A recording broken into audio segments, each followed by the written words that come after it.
Hello, everyone, and thank you for joining me for another restful episode of True Scary Stories to help you fall asleep. Today, we are going to be reading true stories about creepy encounters. Also, please remember that our fundraiser for the National Center for Victims of Crimes is still going on. Make sure that you click the link below this video and give to that organization. It's a very worthy cause in my opinion. But now, without further ado, lay back, relax, and enjoy these true, scary stories.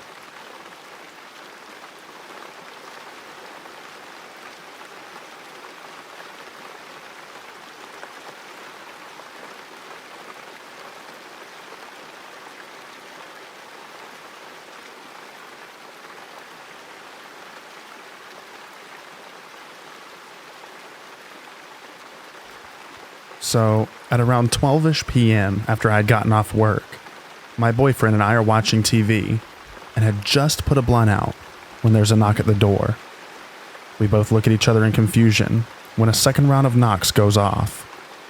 He gets up off the couch, looks out the peephole, and recognizes that it's a woman that had talked his head off when he was checking these apartments out before moving in. She's, as he describes, in probably her 50s and very annoying. He sees her every morning when he's going to work, and she always waits for him to leave first before driving off. He reluctantly opens the door as I take the paraphernalia out of sight. I can hear her voice, but she's speaking incoherently until he apparently deciphers heat and not working, to which he says, "Your heat's not working?" She says yes and asks him to look at it when our cat walks out the door, so he closed it to pick her up. The lady begins walking upstairs, so he brings the cat back in and follows. He sees the woman standing there as he reaches the top of the steps, and from her doorway she says, "Never mind, it's working." Meanwhile, all the lights in her apartment were off. Pitch black. She then says, "You can still come in and take a look at it if you want." He says no, and decides not to wait around for anything else weird to happen. So he turns around and descends down the steps, returning to our apartment, where he sat in silence for 5 minutes trying to piece together what just happened before regaling me with the story that I just told you. Fast forward to 1:30 or 2 a.m. My boyfriend is asleep now when I hear steps coming down the stairs. And then, you guessed it, knocking.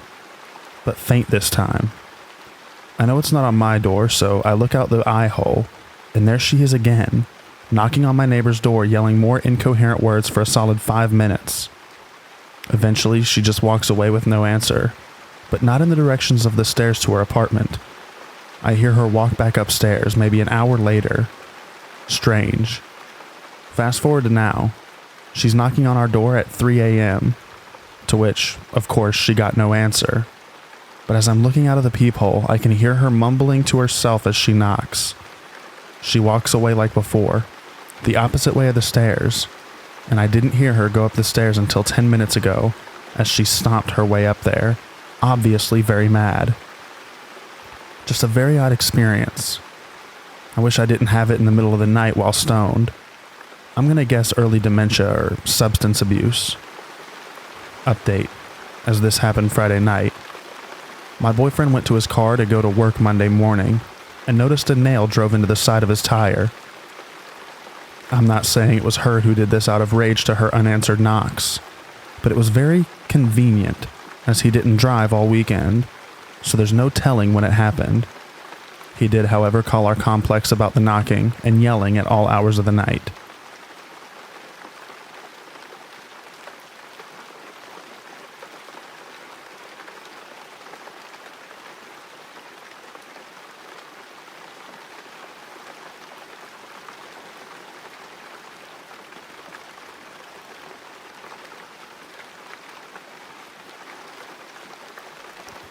When I was around 10 or 11 years old, I used to go to sports practice, which was not far from my house, but in a quite wooded area. One morning, walking back home after practice, a car pulled up next to me, and a guy approached me to say he was a photographer for a sports magazine, and could he take my photo for it. He showed me previous copies and photos he'd done in a work badge. Being an excitable kid who'd never been taught about stranger danger, I thought it was cool that I might get to appear in an actual magazine. He got out his camera and started taking fairly innocent photos. Then the mood changed and he started asking me to pose sexier and show more leg, and lift up my shorts a little bit more. I felt really uncomfortable and scared, as nobody was around and we were in the woods. His camera film ran out, and he started rooting around in the boot, really angrily, while swearing and throwing things in the ground aggressively. As his back was turned, I took my chance and ran as fast as I could. I've never ran so fast in my life. As I was running home, he drove past me in the car. I tried to memorize the number on the plate, but was in too much of a panic. When I got home, my mom took me to the police station to report it. Tip for all parents: it's never too late or too early to teach your kids about stranger danger and what to do when a stranger approaches you. I still get creeped out to this day about what the guy did with those pictures of me and how differently it could have turned out.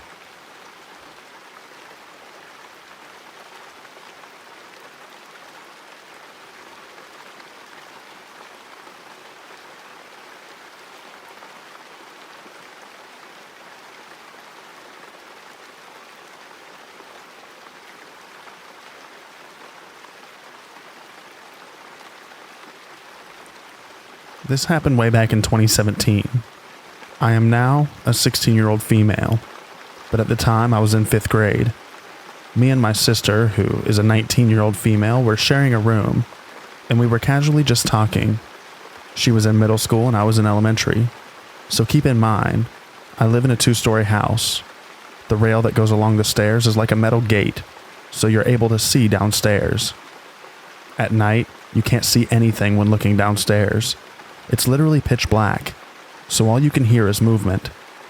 So that night, me and my sister were just hanging out, and then all of a sudden we hear a deep, raspy voice that's coming from the dark, and it said my sister's name, and we completely froze.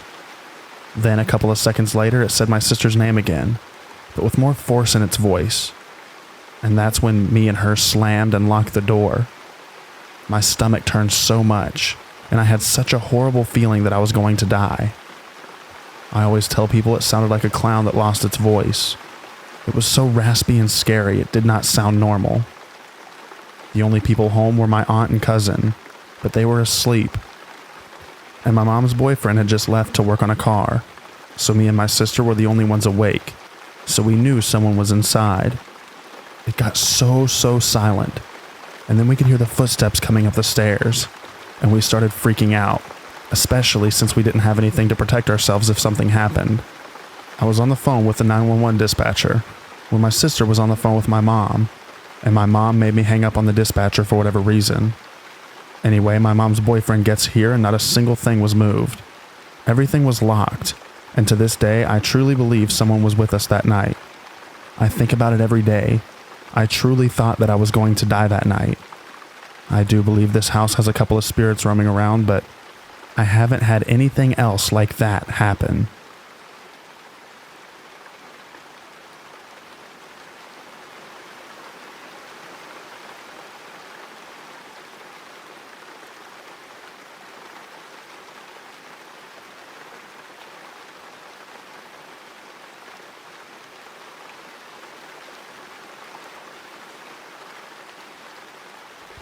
For reference, I'm a petite woman, and at the time of this situation, I was around 26. I lived in an apartment that was built into a hill. The front of the building was ground floor. You walked through a door and down a flight of stairs, and mine and another apartment was on the ground floor back there. The stairs led to the walkway, with the 2 doors facing each other. We also had another door behind the apartments, but you would only know about that door if you lived back there. It was a row building with 2 other apartments connected, so 4 apartments total. Worked maintenance, or knew somebody who lived there. We each had a little patio and a locking door. At the time we lived there, we literally never used that door and even had stuff up against it. So after I got my daughter to sleep in her room, I was sitting in the living room alone. My roommate/ex was out, watching TV and messing around on my laptop. I hear a knocking, and at first I thought it was coming from the window next to me, but it was coming from the back door. I yell quietly to hold on, move the stuff from in front of the door, and open it enough to see and turn on the light. Standing there was this man I had never seen before. I had only cracked the door open because I'm a 5'2", 110-pound woman at night, around 11 p.m., and there was enough stuff behind the door it was hard to fully open even if I wanted to. So I look the guy over and ask, can I help you? He looks me over and asks if some person I'd never heard of was home. I told him I didn't know anybody by that name and had lived here for years, so no idea where said person might be, but it definitely wasn't here. He apologized and I tell him it's fine, then shut the door. I was a little on edge because why the heck did this dude just come to the back door instead of the well-lit front door? So I sit back down, trying to convince myself that this was just an innocent encounter when he knocks again. This time I'm scared and angry. If he wakes up my daughter with his knocking because I don't answer, it will take me literally hours to get her back to sleep. So I crack the door and angrily tell him to go away. He's standing there with his shorts around his ankles just cranking away. I screamed and slammed the door, running to the kitchen to get the butcher knife and call the cops. I sat in the door of my daughter's room holding the knife with all the lights off on the phone to 911, whispering to the operator so I don't wake up my daughter. I don't know how my scream of disgust and fear didn't wake her up, but at that point I'm too scared to be grateful. But since she had 2 big windows, that jerk had to pass to get by the door. I'm not taking any chances that pervert might try to look in or get to my daughter. So the cops show up, take my statement in the living room. The second cop was looking around for the guy. And this jerk tells me that I shouldn't have opened the door at all the first time, and especially not the second time. He told me I should be more careful and they'll look, but he doubts they'll find the guy. He basically shamed me for opening my own damn door, and I went from shaking in fear and shame to straight up pissed. I told him I didn't do anything wrong. This is where I live, and my sleeping daughter didn't need to be woken up by some jerk insistently knocking on my door. He got defensive and I told him to leave. After that, I double-checked all the doors and windows and stayed up with my knife until my roommate got home at around 4 a.m. I had called him and told him everything after the cop left, but he was too far away, and it took him a while to get back. He told me to go to bed after he got back, but I just couldn't. So I made myself a bed of blankets and stuffed animals next to my daughter's bed and was able to get a few hours of restless sleep before she woke up in the morning. I don't know how the guy knew about the back doors, or if he even actually knew somebody who used to live there. After the situation, it's hard to believe he didn't know I was there alone. I never saw him again, and we never had another visit to the back door. But after explaining what happened in the front office of our apartment, they provided all of us with a little fenced-in yards and a chain lock for the back doors. We already had them on the front doors. I was on edge for about a week afterwards, but decided to keep a knife next to my bed to grab if anybody ever tried to do something like that again. I also got blackout curtains and mirror film for the living room, so nobody could ever see in. I already had blackout curtains on the bedroom windows, but my cats liked to look through the living room window, and their cat hut was up against it, so the mirror film covered when they would pull the curtain back. Still to this day, I keep an X-Acto knife right next to my bed to grab in case of an emergency. Ladies, be careful. Don't open your door enough for a person, man, to put his foot through. And if you don't have enough light to see who's at your door, don't open it at all. That guy easily could have pushed his way into my apartment the second time I opened the door, and the idea of that still haunts me. My daughter was only 6 or 7 at the time, and if he got in and took me out, it just doesn't bear thinking about what could have happened to her.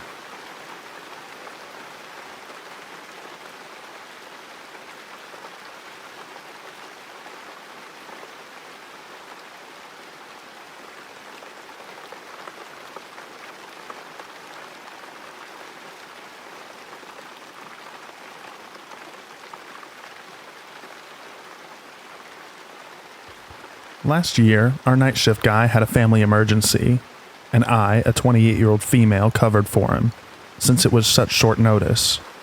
I was driving home in the wee hours of the morning when I noticed two guys having car trouble. The first emotion I felt was fear. It all happened too quickly for me to know why at the time, but I did not stop for them. When I got home, I realized why. They were pointing directly at me. The way in which they moved indicated they were going after me. It didn't really feel like they were seeking help. The vibe they had was aggressive. They were relatively well dressed, and I cannot imagine them not having a phone between the two of them. They could have called a friend or a towing company. Also, there was a 24-hour 7-Eleven right down the street. They were parked at an intersection that still gets sparse traffic even in the dead of night. I can't prove it, but I was overwhelmed with the feeling that I avoided something awful.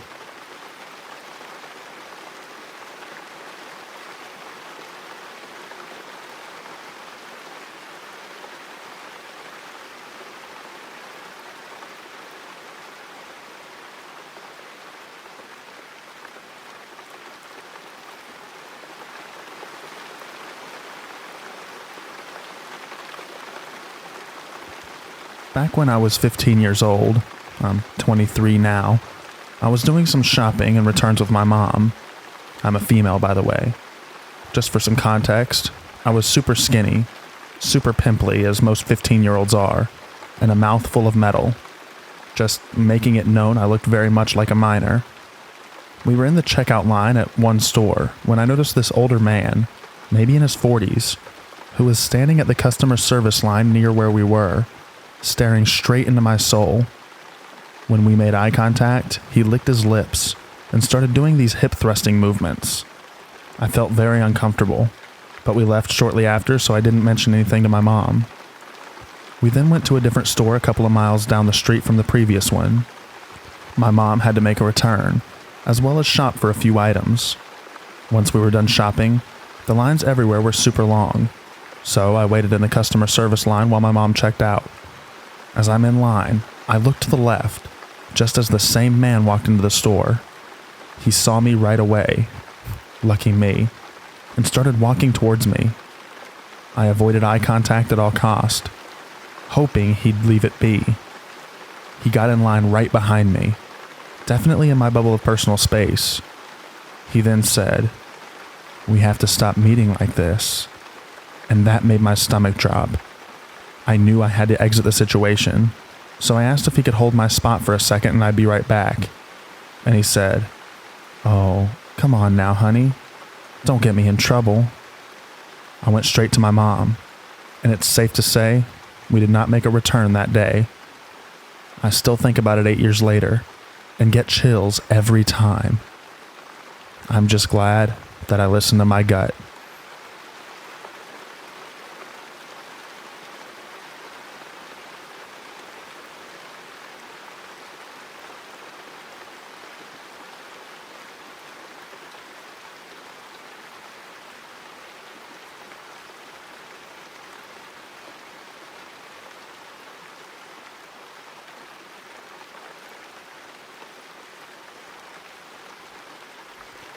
In my kitchen, when you're standing at the sink, right outside the window is a giant pillar-type structure, about 10 feet from the fence.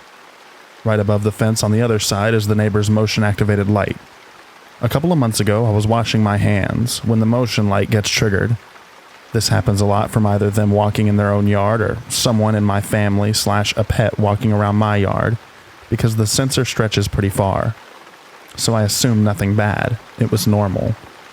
Then a figure walks along the fence, in my yard, literally inches from the window I was looking out of, and I see a person's shadow on the pillar. I know it's not my family, because they were all inside and it was fairly late at night. I immediately ducked and hid behind the counter and yelled for my mom, who then looked outside and saw no person, except for our tan bark that had clearly been walked in, and it looks like the person started running and pushed it all around when I screamed. We have no cameras in that area, and the neighbors had moved in kind of recently, so we didn't want to freak them out and ask for footage. But either way, You would have barely been able to see the person's face because of the fence blocking the view anyways.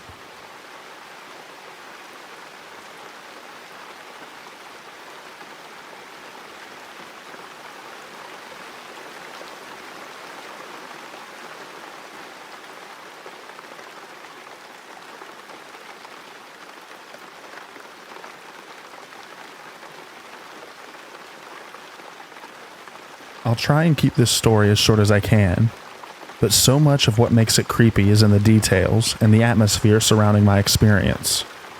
My mother and myself decided to visit Nevada City, California, on a whim.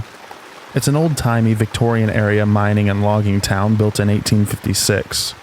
Look at pictures on Google if you really want to see a creepy town. It looks haunted without having to try. After eating lunch at a brew pub, we decided to stroll around the massive Pioneer Historical Cemetery on the outskirts of town. It wasn't quite dusk, but the trees are really tall in this area, so daylight is hard to gauge, and it usually feels later than it is. This cemetery is sprawling. I mean, most Pioneer cemeteries are, because of the high mortality rate of the time. Lots of child graves. As we progress through the cemetery, it starts like a proper cemetery with large, ornate tombs and mausoleums, marble obelisks, family plots, etc. But what's wild about this cemetery is that it stretches on almost forever into the woods. Spooky. But this isn't a paranormal story. As we followed the cemetery deeper and deeper into the woods, it becomes hard to tell what's a grave or not, and it's getting more wild and overgrown. It eventually devolved into just wilderness, with the occasional sign of homeless camps like abandoned tents, bags of trash, etc. Luckily, the trees were opening up, and more daylight was coming through, and we ended up in an open area with a large solitary juniper tree, tall brush, and a few random graves. I sort of tripped over something, and it turned out to be a purse, like a large designer purse, and it looked super old, like it had been there for a while. Looking up from the purse about 10 yards ahead, I saw what looked like a pile of women's clothing. But then I noticed, to my horror, a tangled mass of hair, and I froze. Ever know something without actually knowing something? I knew that this was a dead woman's body, down to my core. I put a hand out and stopped my mom, who was trailing behind me. "Get your phone. Call the police. That's a dead body over there." And she immediately started dialing 911, because like me, she just knew. Then it gets bananas. As my mom and I are discussing the situation, we had our attention turned away from the corpse. When we look back at the body, I swear to God, she was setting up with her back turned to us. She was wearing a bright red trench coat, and she had super grimy blonde hair that was more standing up than laying on her shoulders. It's like the grime in her hair allowed it to defy gravity. Slowly, she turned her head over her shoulder like something out of a horror movie and spotted us. She literally jumped to her feet lightning fast and turned to face us. Her front was a mess of torn clothing, and she was barely covered. In the weirdest gait I've ever seen, she rapidly advanced on us in a jerking and lurching fashion. Her hands were desperately trying to keep herself covered. My first thought was that she had been assaulted. She kept trying to speak, but it was like she couldn't form words, only make short, high-pitched squeaks. As she closed on me, she stopped and pointed down in excitement at the purse I had tripped over. I asked if it was hers, and when I did, her expression changed to a horrible smirk. It still haunts me. And suddenly, she was slowly starting to undress herself, and we had to shout to get her to stop. By this point, we had the cops on the way. We said we had found someone in serious distress. Be that as it may, we both knew that this was not a safe situation for us, and we quickly backed away, turned, and booked it out of there. When we followed up with the police out of concern and morbid curiosity, they said whoever we found must have fled because they didn't find her. I hope to God she's okay and gets the help she needs.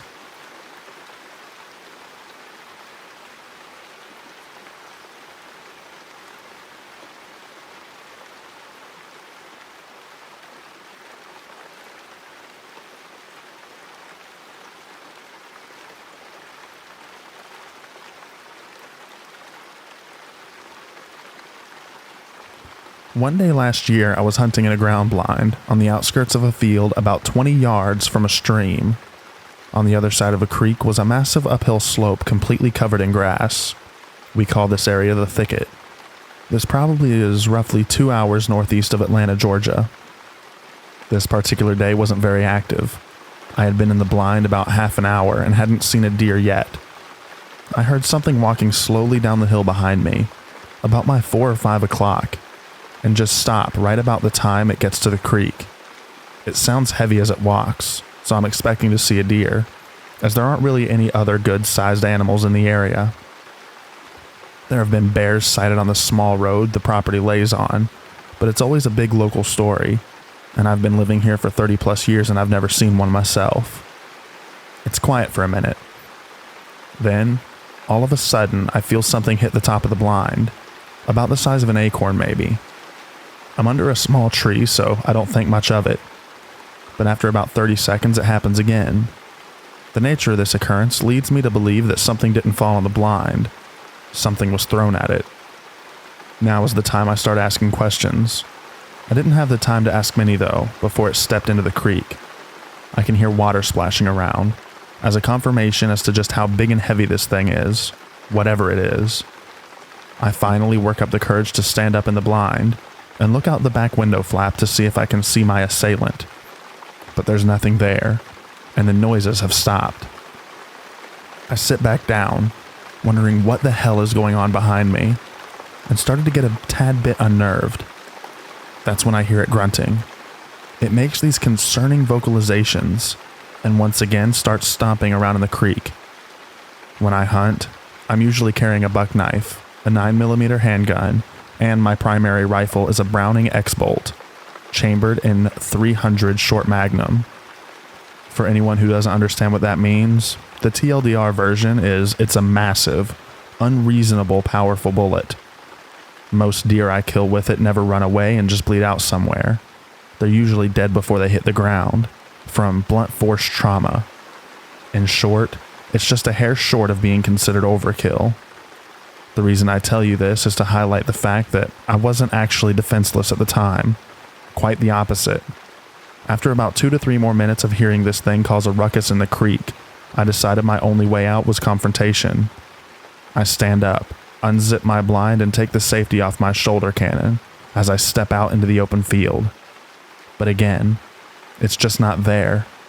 Nothing in the creek. Nothing in the field. Nothing in the thicket. No sounds of any kind. Nothing. I had about all I can stand at this point. I don't care how many guns I have. Nothing that big and heavy can just vanish into thin air.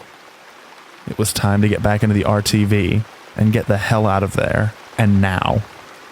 But I couldn't even take one step in the direction of my ride when I hear it again, walking slowly back up the hill, deep into the thicket. I swear this time I think I can hear its breathing too. I haven't hunted that field again, and definitely don't plan to.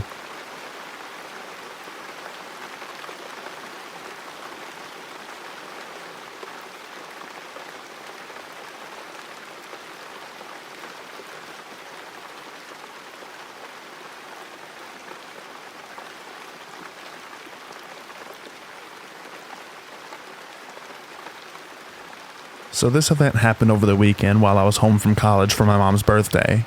On Saturday night, I had a couple of beers with my girlfriend who was spending the weekend at our house because my parents are super chill. At about 12:30 p.m., a few minutes after my parents went to bed, I went out to the back porch to grab a couple more beers for myself and my girlfriend, who was waiting in the basement where we planned to watch Game of Thrones for a while before going to sleep. I opened the back door and stepped onto the back porch. Immediately, the hairs on the back of my neck stood on end, and I felt like I was being watched from the tree line. My back porch overlooks the backyard, which leads directly into a thick woods. I thought nothing of it at first, because I always feel a little spooked going outside at night. But as I opened the cooler, I heard it. In my mind, it was unmistakable. The agonizing screams of what sounded like my next-door neighbor and her teenage daughter. What's even more terrifying is that I swear they were screaming a very specific thing. Sam, help us. Please, Sam. My name.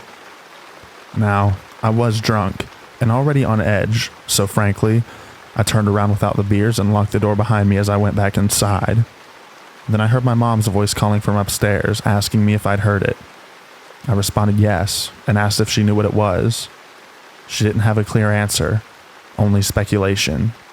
But she knew for a fact that our neighbors were both inside their home.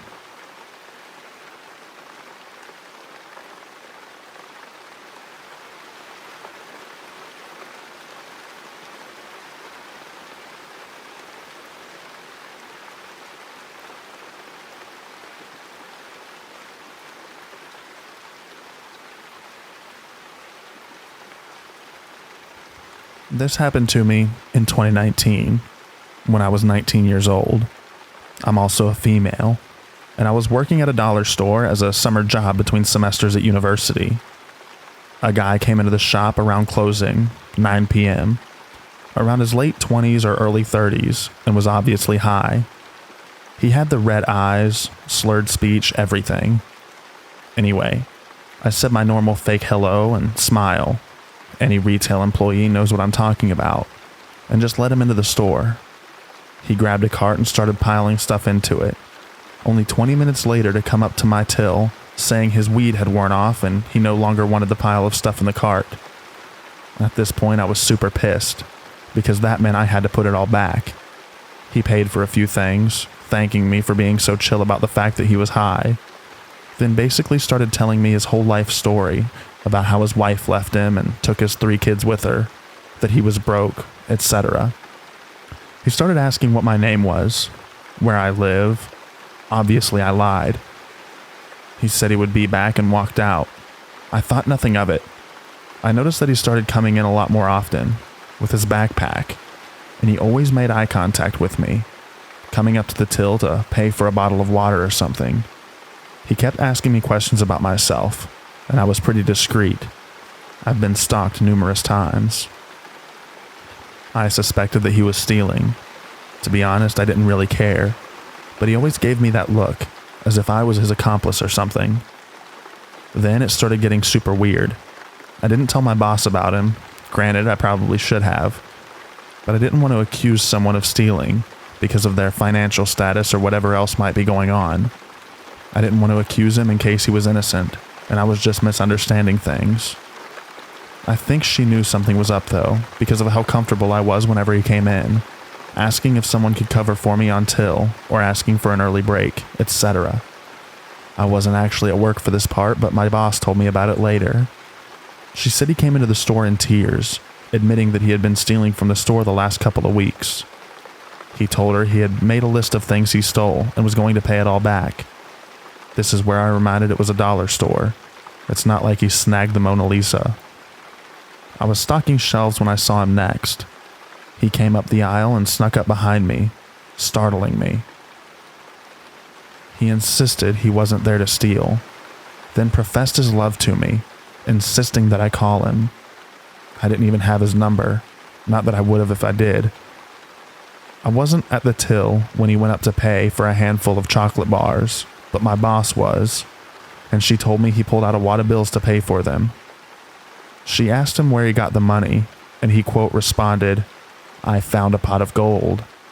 She thought he was joking, so she asked him with amusement where he found it, and he, quote, responded, "I found it next to the dead leprechaun." To say she was freaked out was an understatement, and she told me that if he came back to call her immediately. A week later was when I saw him next, annoyed at the sound of a car pulling in the parking lot. I turned, looking out the window behind my till to see a car. It looked like an expensive blue sports car, maybe like a Lamborghini or something, I'm not sure, but it was definitely expensive. It was racing through the parking lot very loudly and stopped right in front of the store. I watched him get out and my eyes widened in shock. He was in an expensive black suit, hair gelled back. He looked like he had just come out of a CEO board meeting. So he comes in the store, and before I can even call my boss over the speaker, he was up at my till, leaning towards me and saying, "So, when are you gonna call me?" In like this flirty, seductive way. I don't remember what I said, Probably just made up some excuse. I transferred stores to another city for school not long after, so I never saw him again. But I still remember his face that last time when he looked at me like a piece of meat instead of a person. I also question what he meant when he said, a dead leprechaun. My friends think he won the lottery. My mother thinks that he got an inheritance from a dead relative. But I hold firm in my belief that I think he became a hired hitman and started killing people for money. What do you think?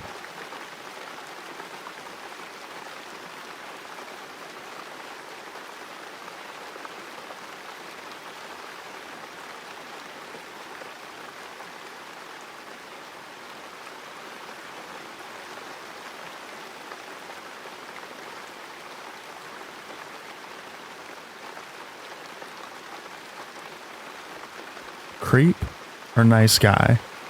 I'm a 30-year-old female and he's in his late 40s. A guy at work always trying to talk to me and always asking me to go out to places with him. I always politely reject him and have said before that I'm not interested. Yet he said, in his own words, he will keep asking in case one day I say yes.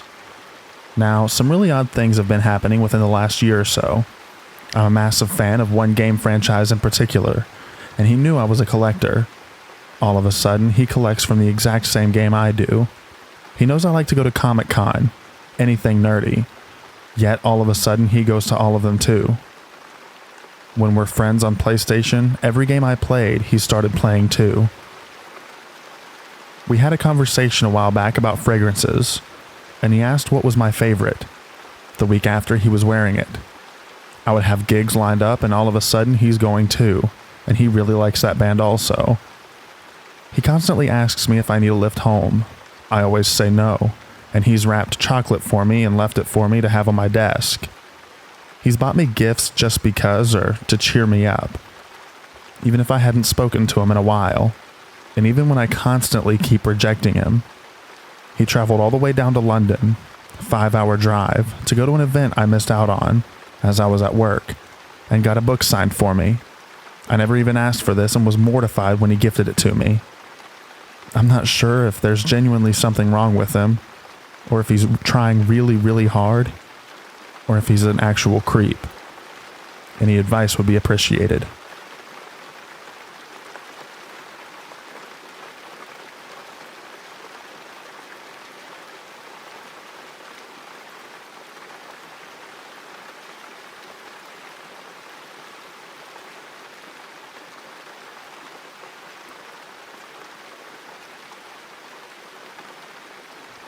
I had a strange encounter with an older man when I was 15.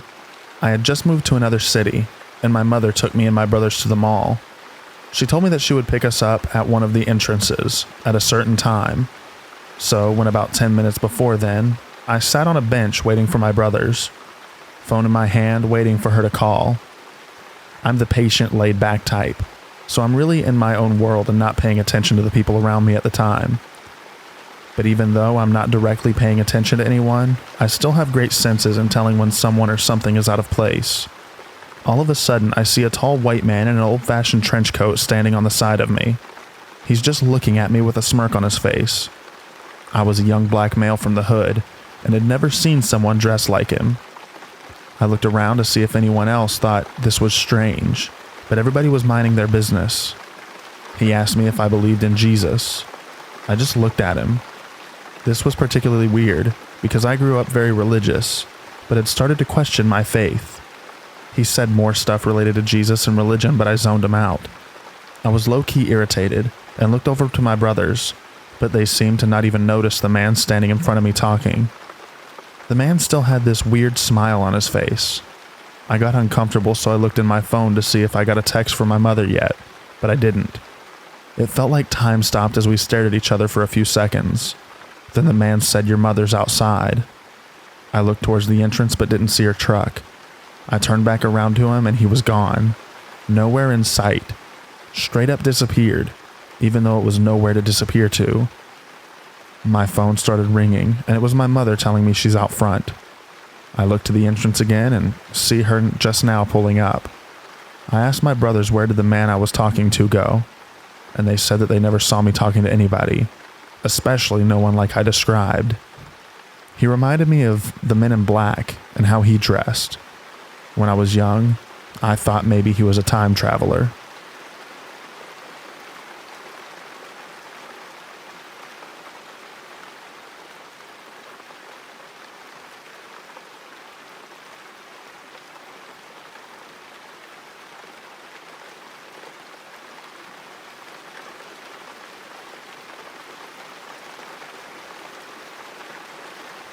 This happened over 15 years ago, when I was about 9 years old. This event shook me to my core, and no matter how much I try, I haven't been able to forget it. I have told only 3 people about this in my life, but it really left a mark on me. When I was 9, my family and I lived in a beautiful house with greenery all around it. Basically, our house looked like a small square inside a big square. Adjacent to the house was my room. You basically had to go outside and walk about 15 meters from my door to the front door to get into the house. I had a lot of insomnia and was a bit of a paranoid kid, so whenever I woke up at night, I'd go into my mom's room to sleep on her bed. One night, I was already on her bed and falling in and out of sleep. The sky was pitch black. It was probably around 1 a.m. when I was startled by her screams. I remember laying on my mom's bed and hearing a woman scream so clearly. She was yelling something along the lines of, "Please don't. Leave me alone. Help." To nobody's surprise, I was absolutely terrified and extremely concerned. The fact I was able to hear her screams from my house was shocking, especially because she sounded so clear. My mom is a heavy sleeper. I slowly started waking her up, telling her about the woman screaming and crying for help. My mom said I was just dreaming and to go back to sleep. I tried listening to her, but there was no way I was dreaming. I was convinced she was getting murdered. I was terrified after that night. I wish I could tell you that I know what happened. I've tried looking it up, but no luck. My mom doesn't remember this event. I sometimes still try looking it up, but I haven't found anything. I truly hope that whoever that woman was is okay. If you have any theories, please share them.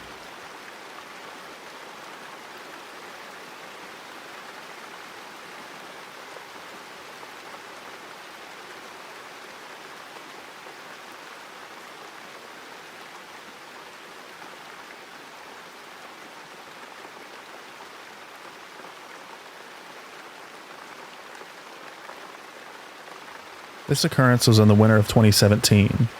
I'm a male in my 20s, living alone in a studio apartment in a bad neighborhood at the time.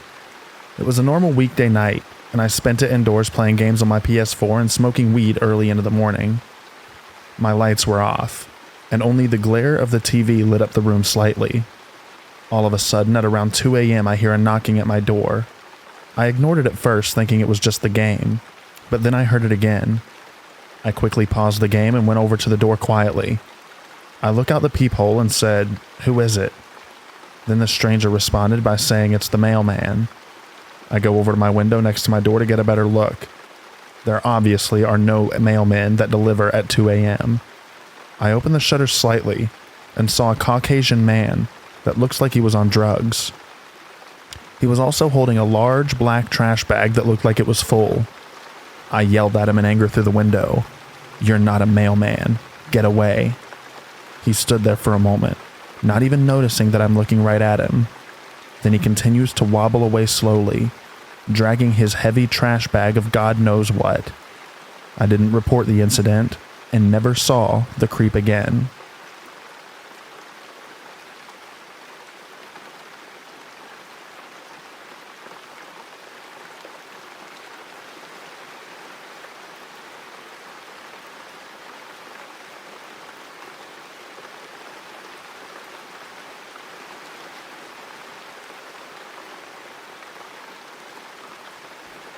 Just for context, my job, I'm on call 24/7, and my company is only required to give me a 2-hour heads up before coming into work. I usually leave my apartment 20 to 30 minutes before I have to be at work. I typically get called to work between 9 p.m. and 4 a.m. though. One Tuesday morning I had to be at work at 2 a.m. I'm ahead of schedule getting ready, and I see that my wife, let's call her Jan, places the trash near the door for me to take out. It's about 1 a.m. when I decide to take the trash out. Now usually when I go to work at that time during the week, I'm the only one out and about in my apartment complex. When I leave my building and head to the dumpster, which is about 100 feet from my door, I hear a car running. I can be a bit paranoid and always like to know what's going on around me. So as I walk to the dumpster, I try to figure out what the car was doing. It was then that I realize it's a car that's parked right next to the dumpster and right next to my car. All of their lights were off, so no one could tell outside of the sound that it was this particular car. Because of that, my gut was telling me something isn't right. So I throw the trash away and head back inside to finish getting ready. About 30 minutes later, I go to leave, and that car that was running still is, and it's parked right next to my car. As I go to get into my car, I notice there's someone in the front passenger seat closest to my door. However, due to the dark window tint on the other car, I could not see any details of the person. So I quickly throw my bags in my car and head to work. I usually mess with music before pulling out, but my gut told me to forget the music and get out of there ASAP. Before I get to work, 20 minutes after I left, I see a text from Jan that says our dog woke her up to go to the bathroom. The timestamp is from about 5 minutes after I left. I immediately tell her to take the dog out back, which is a bit more private and not in the designated spot out front, because she would have to walk by the car that was running with someone in it, and the designated spot isn't well lit. Jan responds about 5 minutes later and tells me she forgot her phone. She then tells me that when she took the dog out in the designated area, she too noticed the car running, and she got a weird gut feeling. Remember, Jan had no clue about my feeling until after this happened to her. Jan said that after she took the dog to the designated spot, the car that was running moved from the previous spot where the dumpster blocked the view of her to a spot where they could easily see her. She then noticed a man in a dark colored hoodie walking towards her from the general area where the car's new spot is. Now, this is a fairly warm time, and once again, 1 to 2 a.m. on a Tuesday morning, so very odd. She said the man simply walked by her, but he too gave her a strange feeling. She feels that somehow they are connected, given the fact that they both occurred so close together. A few weeks later, we found out from our apartment complex that there had been car break-ins recently. We couldn't help but wonder if that car, or the man, had anything to do with it.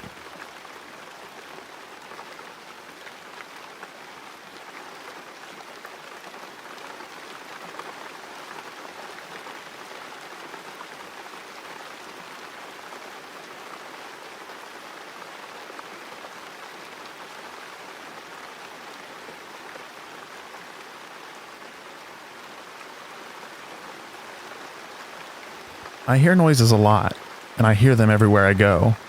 Example, today at work I was by myself on the floor. I work retail. Think clothing racks and hangers everywhere.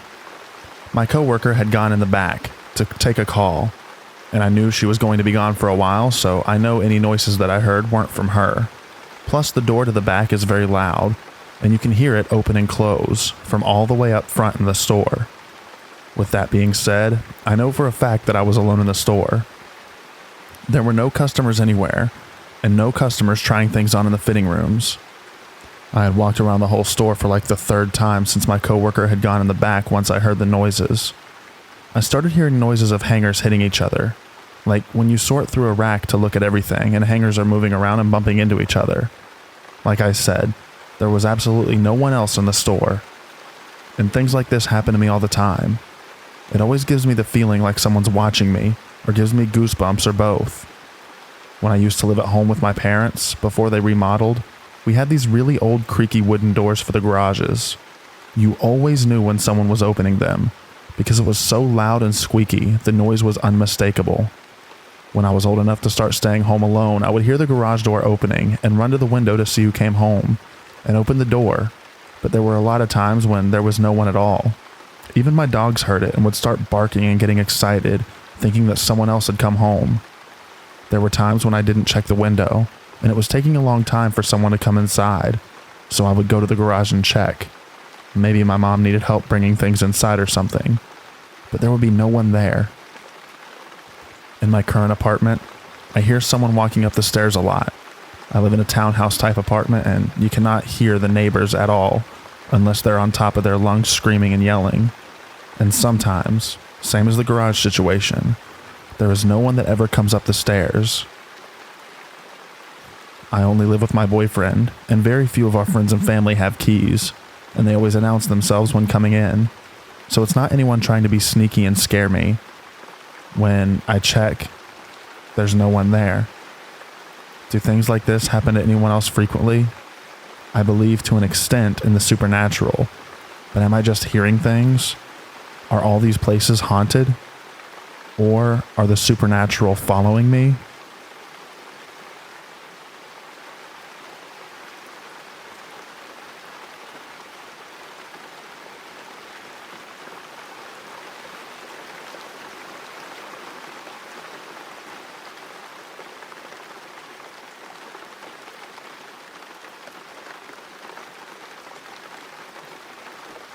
I work 1 a.m. to 9:30 a.m., and recently, the road I normally use to get to work has been closed for maintenance, leading me to have to take a sketchy back road for part of the way to work.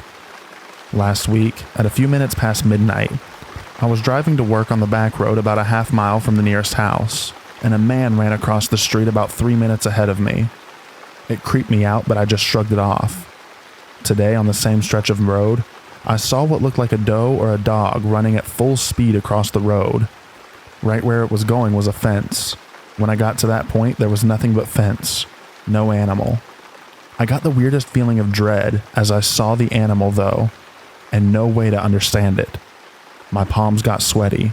I got a whole body chill. The hair on the back of my neck stood on end. And since I was on the phone with my boyfriend, I told him immediately. I'm not normally one to believe in the paranormal or anything, but this was way different from anything I've ever felt before. Any ideas on why I felt this way or what could have caused it?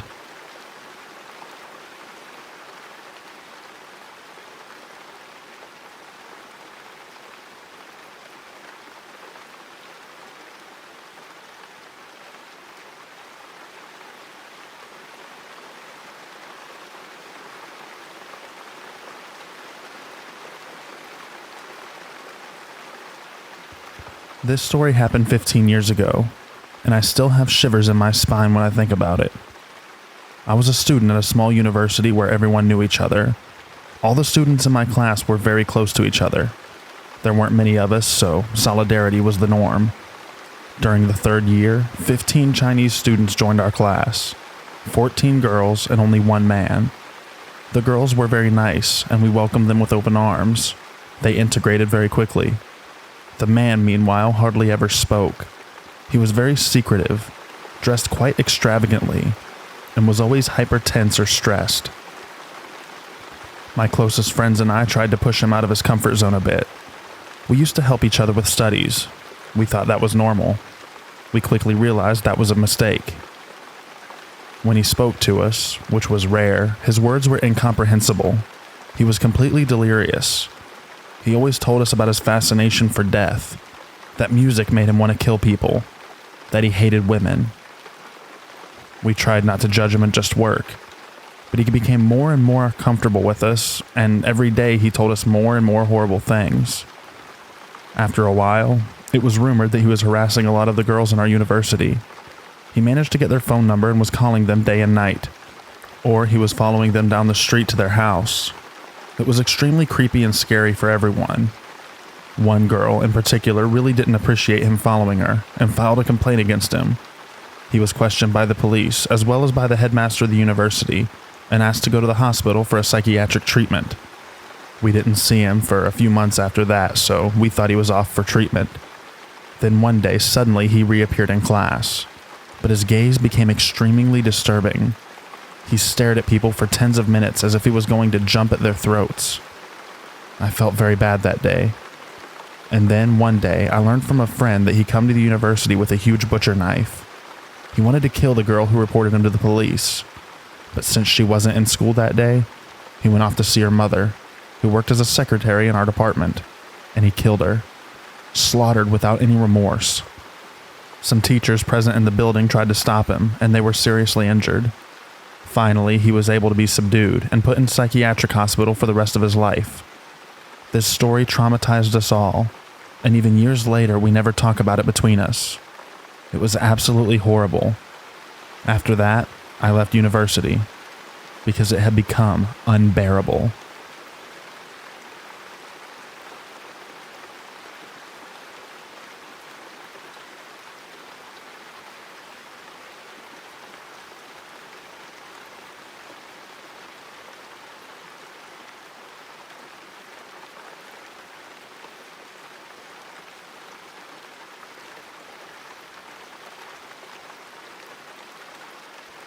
So, I've read a decent number of stories, and decided to tell a situation my wife had at her college before, although it is kind of short.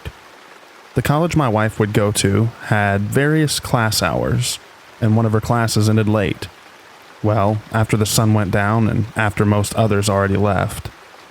On top of that, there weren't really any lights in the parking lot area, so it's usually pretty dark. One night after class ended, she was walking across the parking lot to her car, which unfortunately was near the back, and she was apparently paying no attention to her surroundings. Luckily, her friend/classmate was still there, already in her car. While in the car, she looked up and immediately noticed there was a guy she wasn't familiar with creeping up on my wife from behind.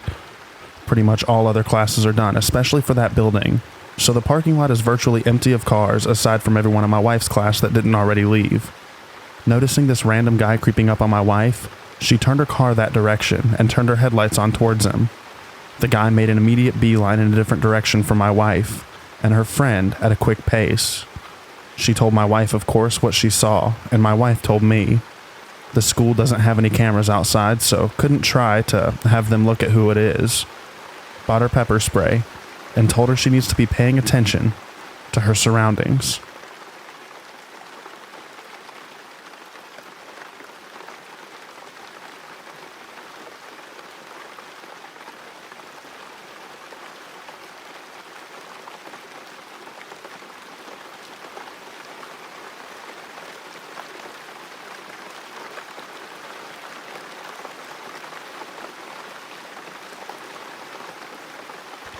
Hi guys, I need advice. I know that this is not usually what people post here, but I don't know where else to post it. But for about 3 months I've been experiencing hacking from what I assume to be another tenant in my building. It began with hacking my Bluetooth speaker. I would be listening to something while doing housework, and the next thing I know, my device would be disconnected, and the hacker would start playing very creepy and inappropriate music via my speaker. The main song that they would play is Effed with an Anchor by Elstrom, a song that I had never heard until this. If you choose to listen to the song, you'll see why this immediately freaked me out.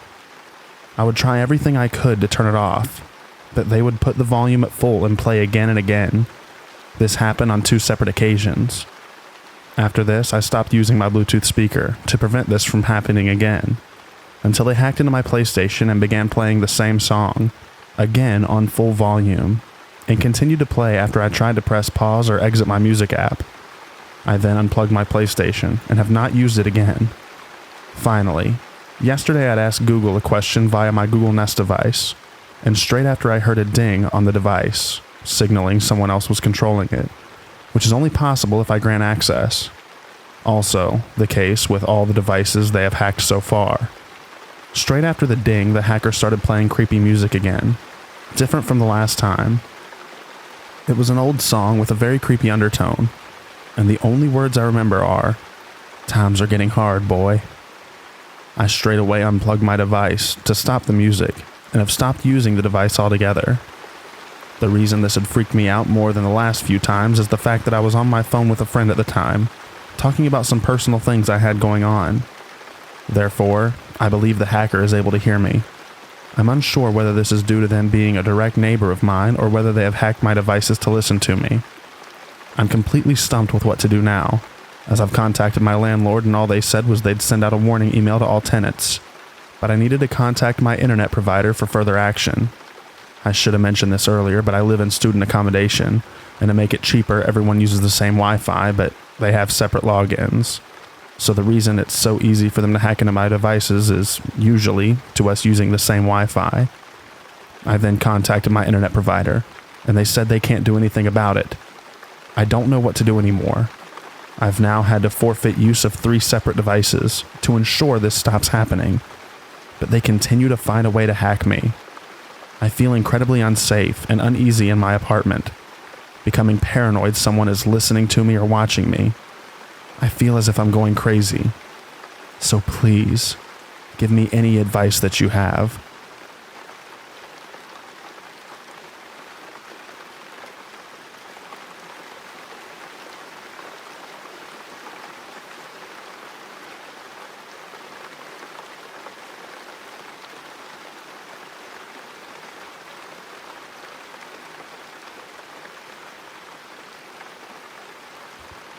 A little context for this one. Just so you know, this ended up being longer than I expected. I'm a 32-year-old female, and I live in a country where women get murdered in staggering numbers. About 10 to 11 are killed daily, according to statistics. And most of these murders go unpunished. Hell, many don't even get investigated by the police. These murders range from domestic abuse to random abductions. For example, several women have been abducted in regular taxis and services like Uber, and then their bodies turn up abandoned, with signs of R and SA. As for my story, I usually get around town in my own car, but I've used Uber on multiple occasions. This is not Uber bashing, by the way. Most times it is safe and very reliable service, which is why I use it, and I try not to be paranoid despite the stories of women that have gone missing this way.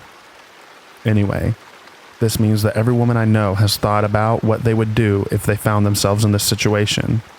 Stuff like being on the phone with someone the whole ride, not falling asleep no matter how tired or drunk you are, sharing your location through another app, assessing whether jumping out of a moving car is worth the risk, and even carrying weapons. I carry a pocket knife, and I learned how to use it. Survivors have told me stories of their driver going quiet, turning off the app, and changing routes to streets they don't recognize. They try to pass it off as taking shortcuts.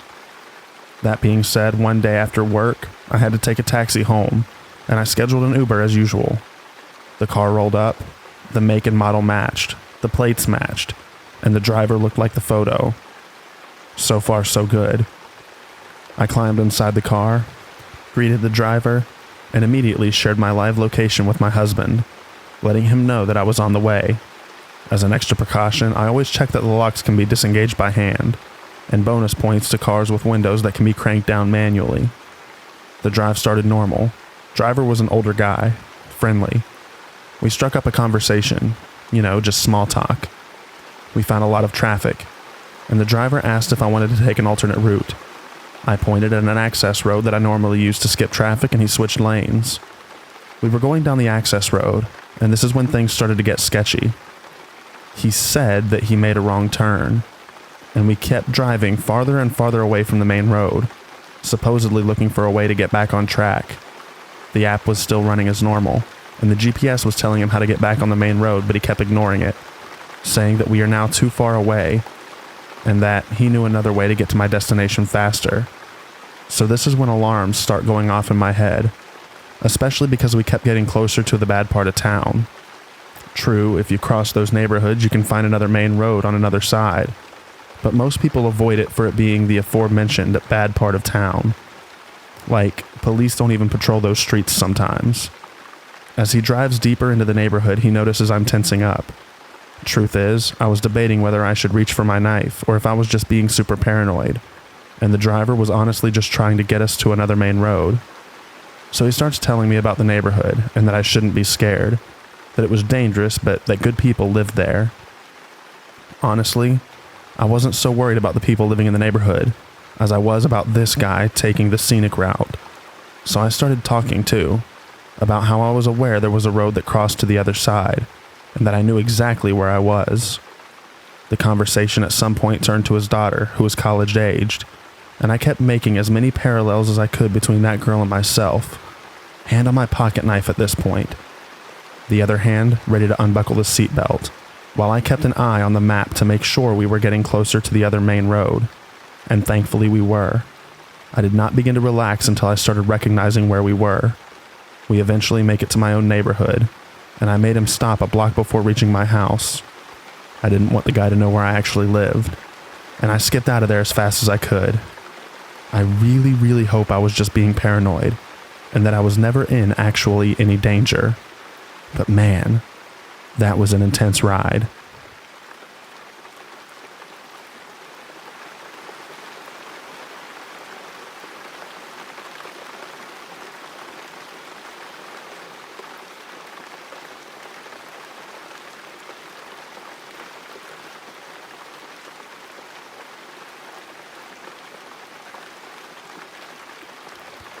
I used to work at Walgreens, and I'm thankfully out. Most of our customers were alcoholics or druggies, and it always made me so sad to see them every day getting worse. However, this story, I just wanted to believe he was a really good guy. About a month or so ago, I was pulling drawers to count and be ready for close when this guy comes in.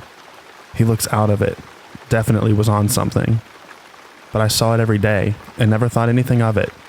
That's how it is most days. So, I was standing with a few coworkers, talking while holding the drawer like an idiot, and I see him walk up to us about 10 feet away, and he starts mumbling, 500, 600, and just walks away. I began walking away because everything in me just said to get to the office. I walked away quickly, but not trying to look like I was trying to avoid anything, when I hear my coworkers up front saying, "Is he following her?" Then I hear someone go, "He's following her." I just hear running coming from behind me, and it's my coworker. I turn around and see the man standing there and my coworker standing, waiting for me to go in and shut the door. I still feel for him. I don't know what he was going through, but it still shakes me up thinking about him and what he would have done to get the cash.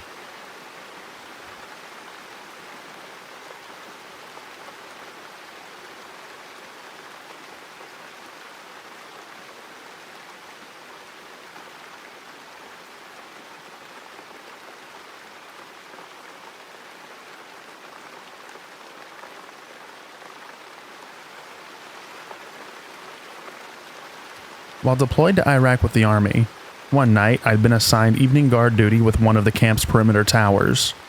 These towers were just upended concrete pipe, 10 foot in diameter, with a roof, floor, and a ladder inside. It was only 2 stories up.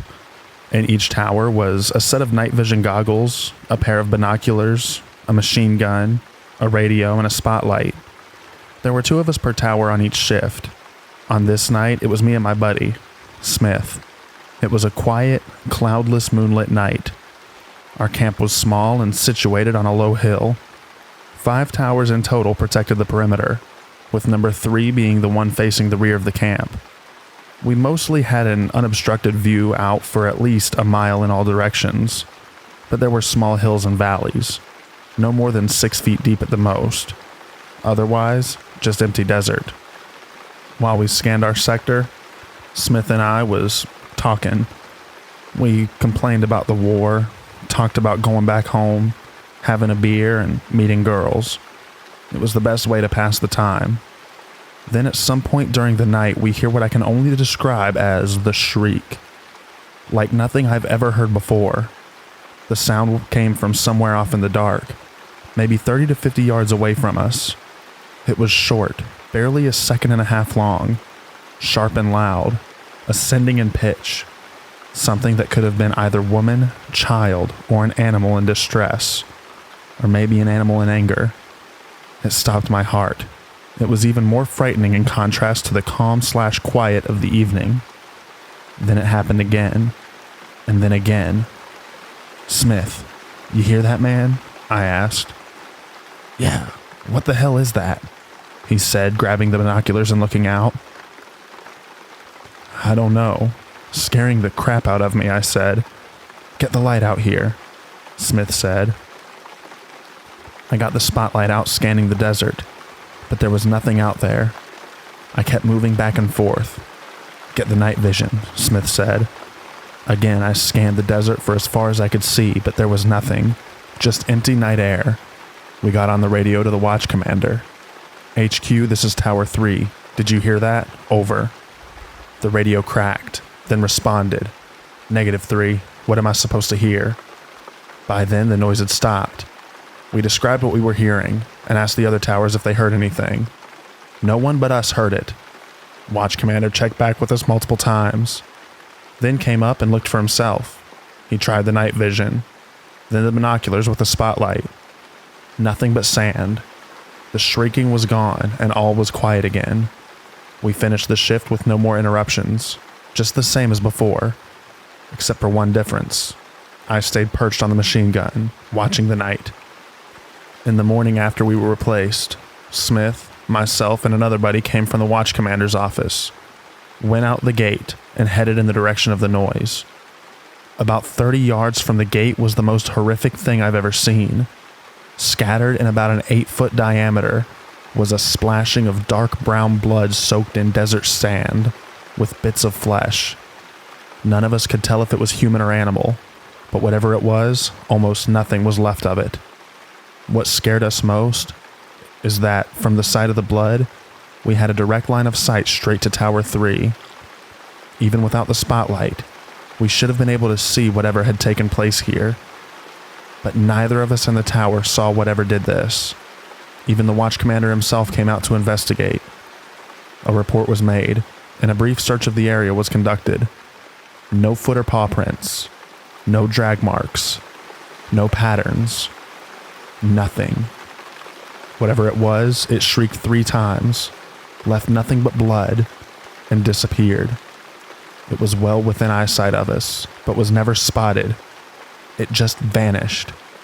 It's been years now, and I can still hear that desperate noise, and it still gives me chills.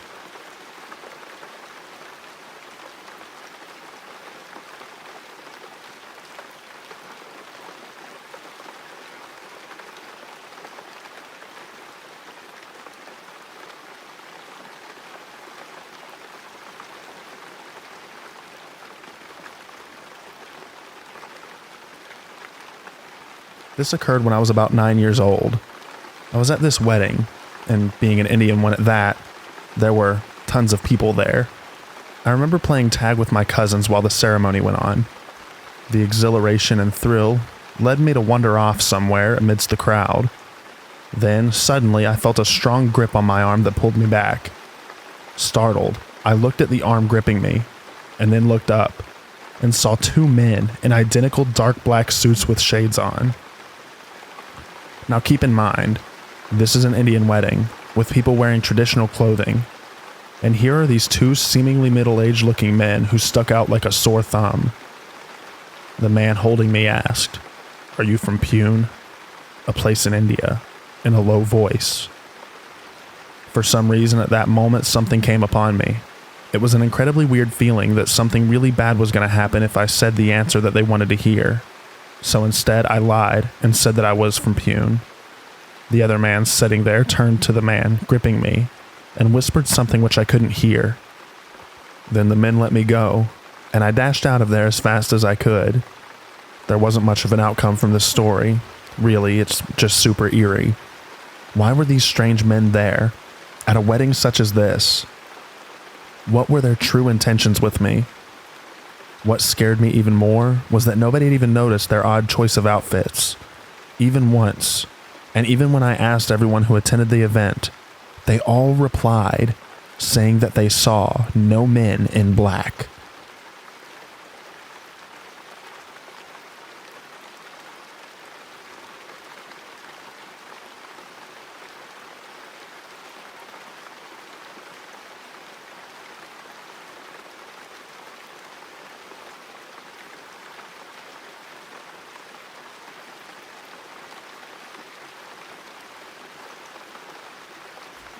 This goes back to when I was about 12. We lived in a really bad neighborhood at the time. It was me, my little sister, and our parents. This was the kind of neighborhood you lived in when you had literally no other option. It was a miserable existence. I was often tasked with watching my little sister, who was 3 years younger than me. I also hated this. Her and I had gone to play with some neighborhood kids and ended up staying out later than we were supposed to. I remember trying to rush my sister because I was afraid that I would get in trouble.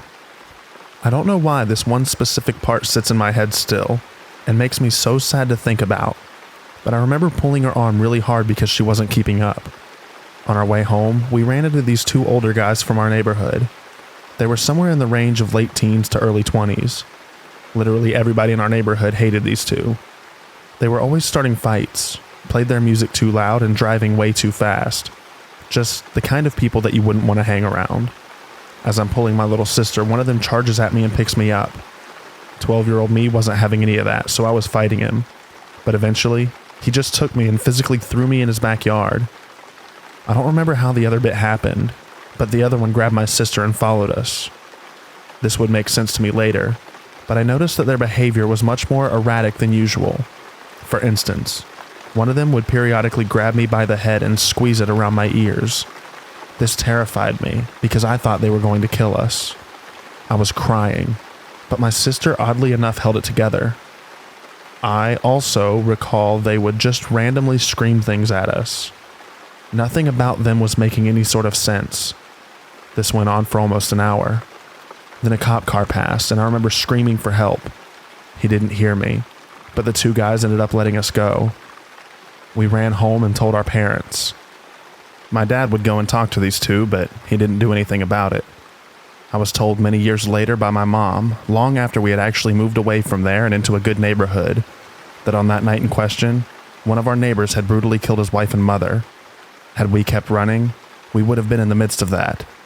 These two guys pretty much abducted us for the sake of protecting us, as weird as that sounds. From what I can piece together, they would scream at us and cover our ears to prevent us from having to hear what was going on. Could have gone about it a hell of a lot better, but what's done is done. I'm writing this out because I actually ran into one of those older boys recently.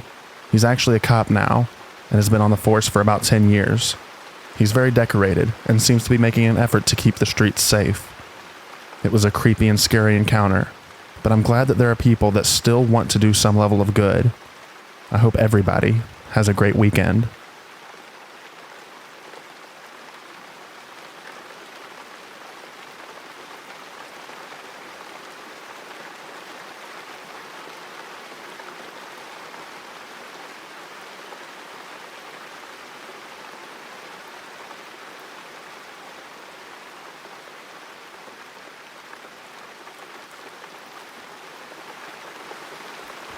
I want to preface all of this by saying that this is 100% legitimate.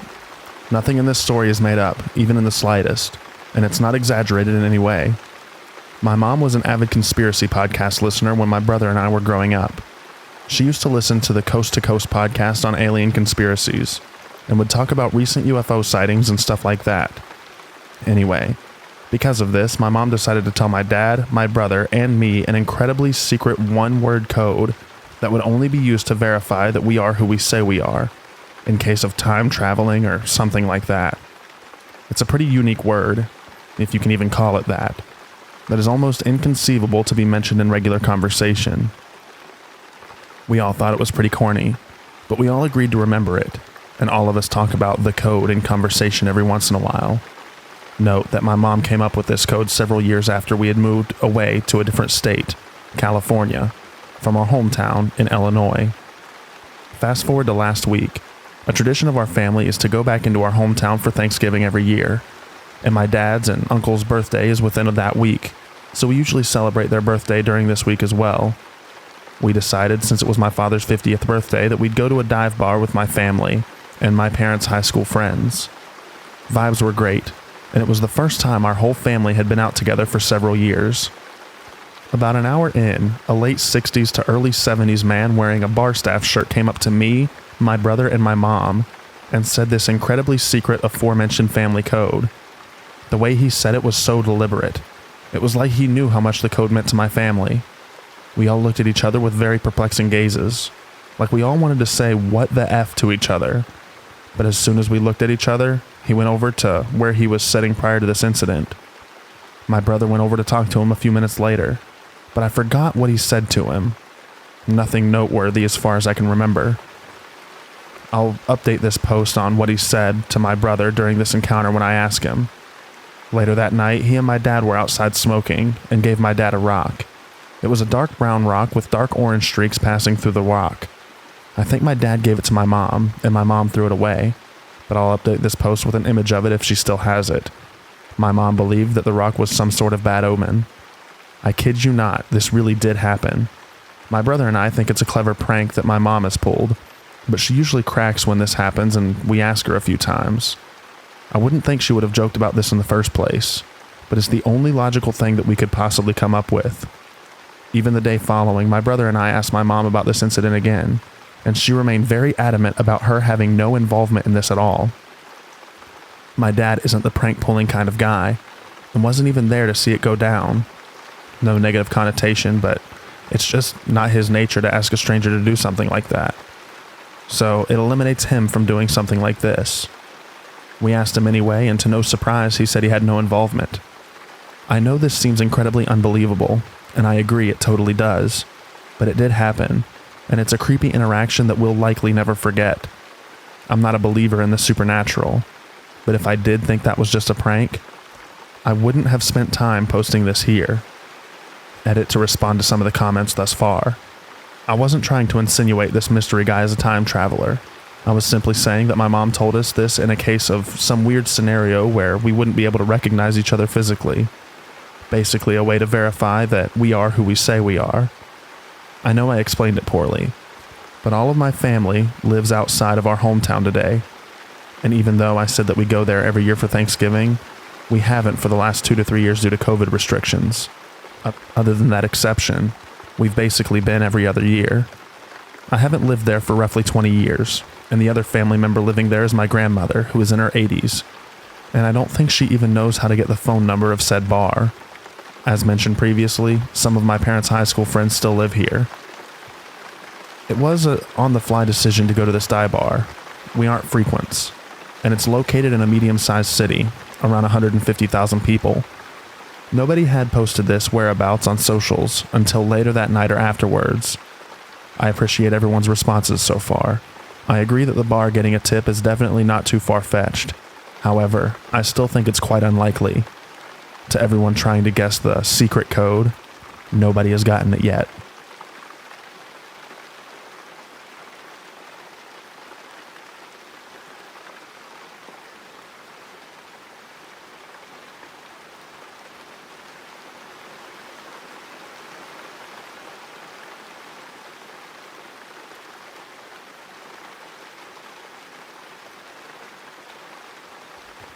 This happened to me a few days ago. Definitely not the worst thing on this sub, but scary nonetheless. So for a bit of background, my city has a big drug problem. It's one of the top 5 cities for drug trafficking in my country, and a lot of people here are heroin addicts.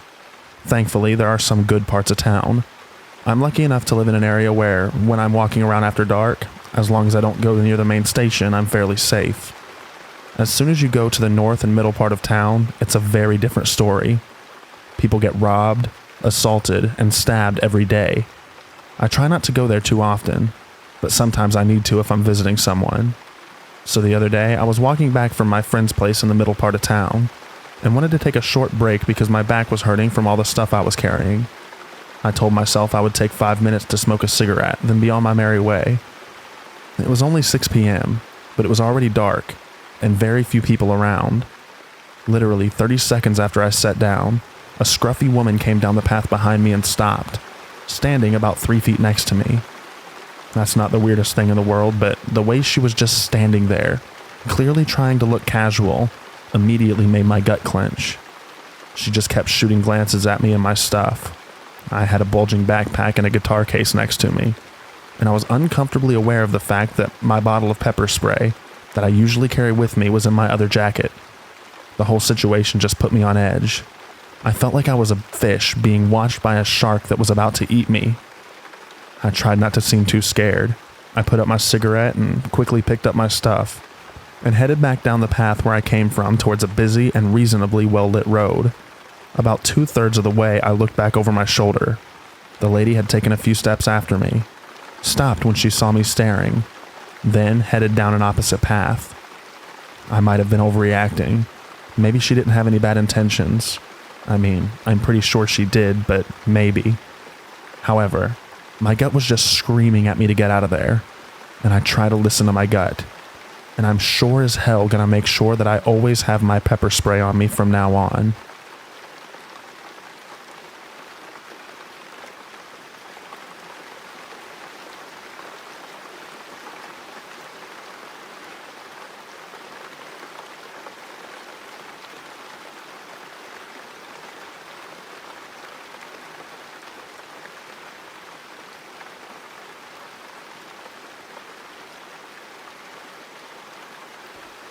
I'm an 18-year-old female, and yesterday morning I decided to hit the gym at 5 a.m.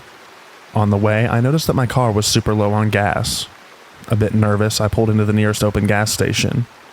I immediately noticed there's no women, and as it's 5 a.m., it's extremely dark, so I'm on edge. I step out of my car, turning it off and turning off the headlights. My headlights were off. This old white man comes up to me.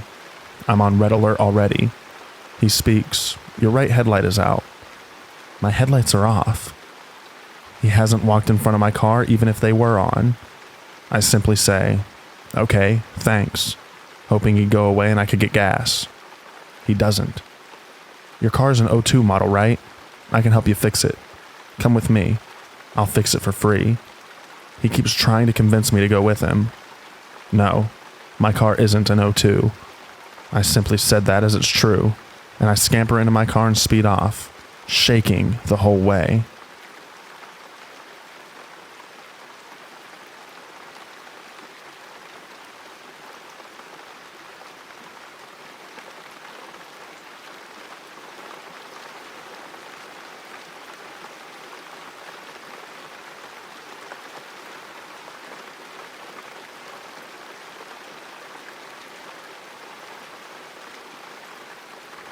My sister always locks her doors.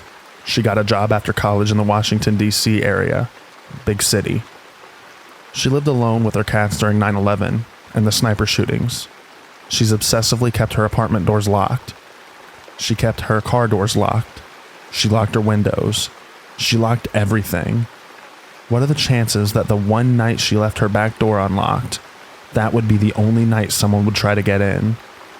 Getting tired of the big city stress, she bounced around a bit before settling in with our paternal grandparents in southern New Mexico. She took care of Grandma, who was going blind, and helped clean the house and run errands while she looked for a job. After she found a good job nearby, she was able to purchase her first home. She still helped the grandparents on weekends, until Grandma got to needing a care facility. My sister got herself a little dog to go along with 2 cats. One night, after taking the dog out for his evening piddle, she locked up and went to bed. She always locked up. She slept deeply until the early morning hours of dark 30, when she heard her toilet flush. Being a fastidious locker of doors, she was unprepared for an actual breach of security. Kicking her blankets off, she stumbled stupidly, and with much anxiety into the kitchen to face her intruder unarmed. A 6-foot-tall, 250-pound male. "What? Dad?" "Sorry, I was helping to load up Grandpa and Grandma's furniture in the moving truck. I got done late and needed a motel before the long drive home, but thought I'd see if you were still up. Your lights were out, but the back door was open. I slept on the couch." The little dog whimpered. My sister looked down at his confused face and yelled, You're the dog. You're supposed to tell me about these things." The 2 cats already knew who Dad was and probably snickered behind the dog's back. In all these years, we have never figured out how the back door got left open that one night. The thought that it could have been a stranger is creepy enough to keep her locking her doors religiously. And my doors too.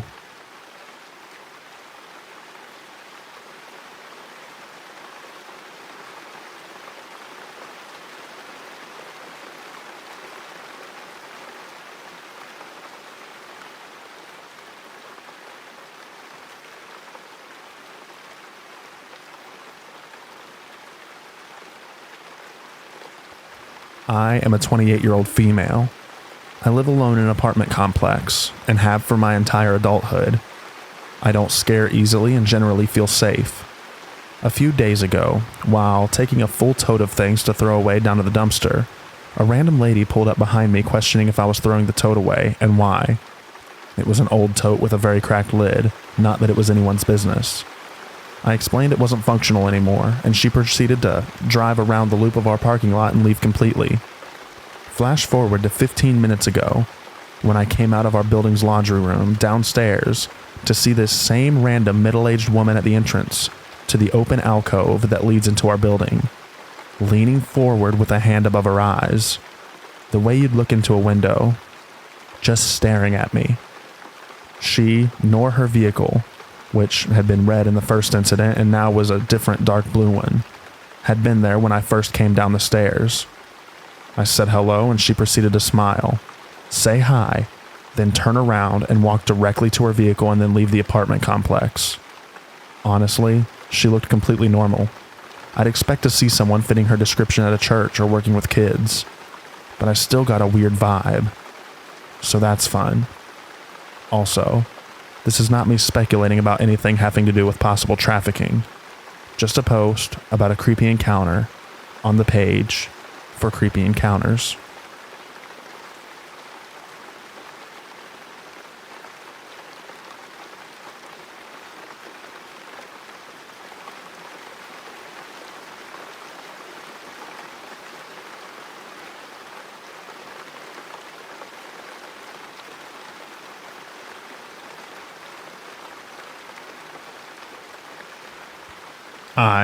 I'm a 20-year-old female, work part-time at a small business in my local mall, and usually work alone.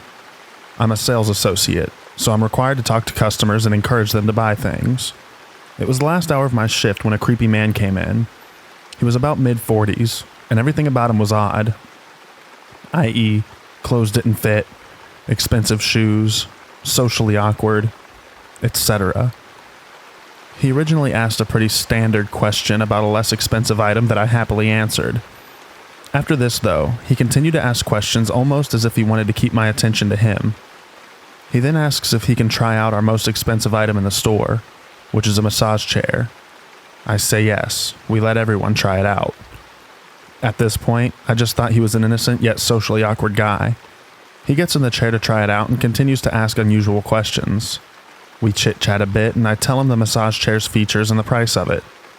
All of a sudden, the questions get more personal.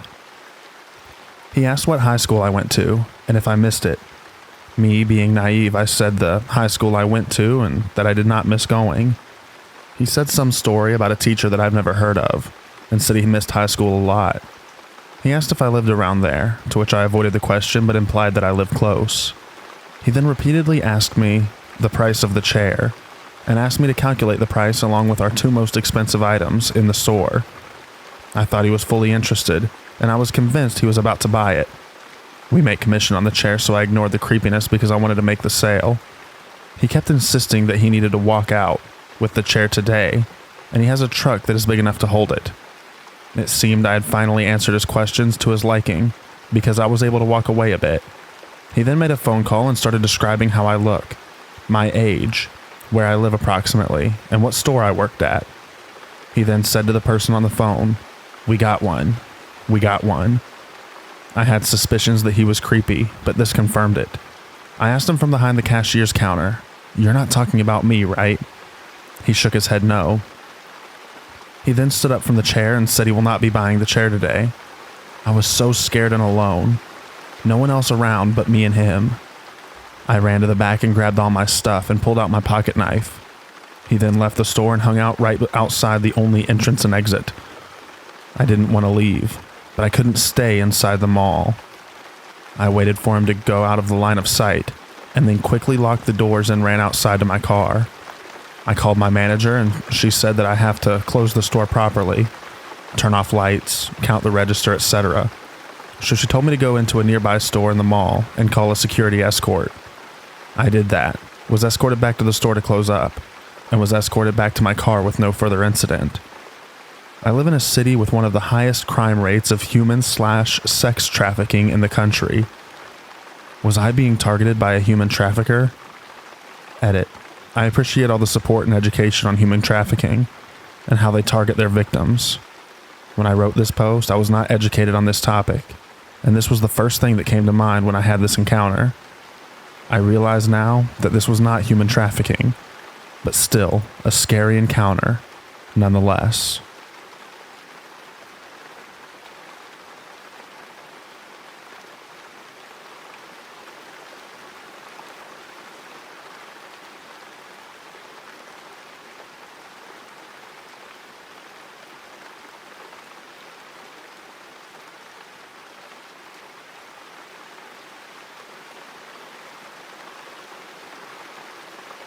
Yesterday, while returning home from my work, I was exhausted and strayed from my routine way back home and decided I would sit down on a bench at a small park.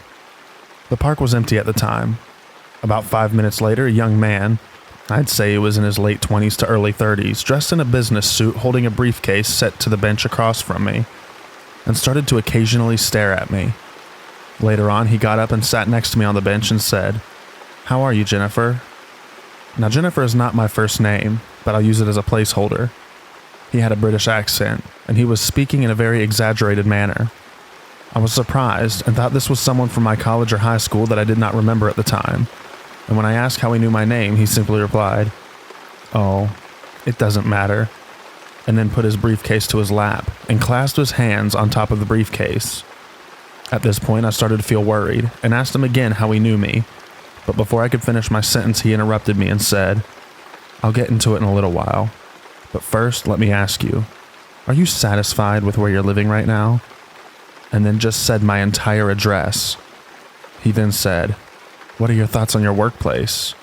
Are you satisfied with your wage?" And then he correctly stated my wage. At this point, I started to get really creeped out by him and asked him who he was again, and he calmly replied, "It does not matter at this point in moment." I don't recall exactly what he said. Right now, what matters is that I want to help you. He then went on to state a lot of personal information about me that I would think no one would ever know, and he especially knew a lot about my personal relationships, about the people that I know.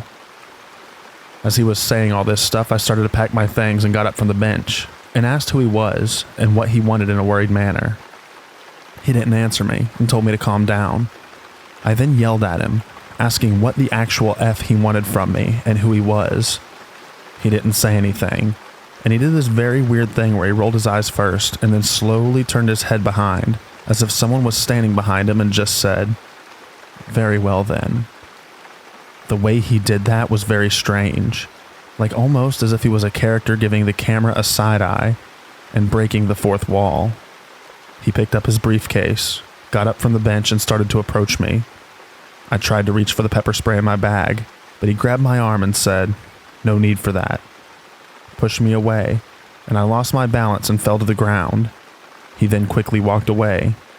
I was really scared after falling to the ground and didn't know what to do for a solid minute. When I got back up, I went the way he walked away, but I didn't see him and decided to just get out of the park and go home. Overall, his mannerisms were very strange, and he used his hands in an elegant manner a lot when he talked, like as if he was a theatrical actor. And as I stated before, he spoke in a British accent.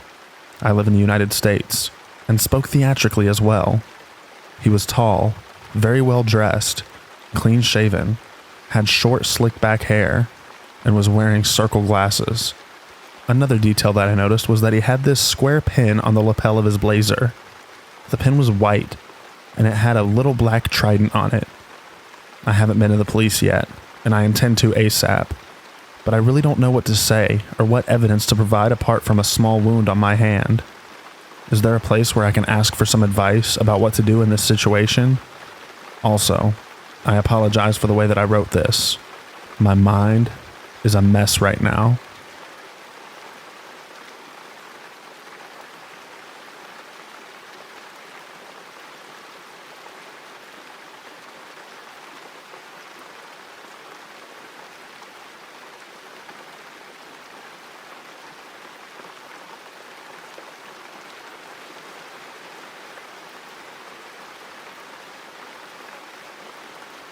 For context, I didn't grow up in a good area.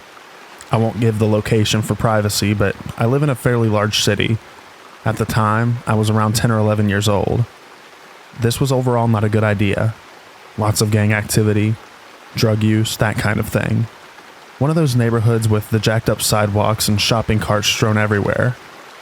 There was a park a couple blocks away from my house, and I decided to go on a run and spend some time there on my own. I don't know why I was allowed to leave on my own, knowing the area. It was still light out when I jogged down there, but it started getting dark, and when I actually reached the park, it was around dusk. The layout of the park was a big rectangle, basically. It faced out long ways, so the shorter side was where the gate was. It's hard to explain, so I'll try to attach a picture to show y'all what it looked like. There was a set of swings at the very front, and I sat down to hang out there for a bit. At the time, I didn't have a phone with service. I just had music downloaded to listen to. I was sitting with my earbuds in, and just got this really awful feeling. It felt like a tingling on my back, and I knew something was up. I took one earbud out and kept swinging, but I couldn't shake that feeling. Finally, I turned around to check behind me. There was an alleyway leading into the park that curved so you could only see part of the way down. It was all white gravel. Down the alley was a dumpster. There was a figure on the ground with a ton of red stuff around him, which I know now was blood, and another guy standing walking towards me very fast. The alley was across the playground, about 40 feet away maybe. As soon as I saw the man approaching me, I dipped out of there. He had something in his hand that I couldn't see, but he was holding it like a knife or a pair of scissors. I sprinted the couple blocks back to my house and got in through the back to make sure that no one saw me. I didn't tell my dad until years later, and he fully believed me. That area was bad news, and I'm amazed something bad didn't happen to me, with how much I was let out, alone.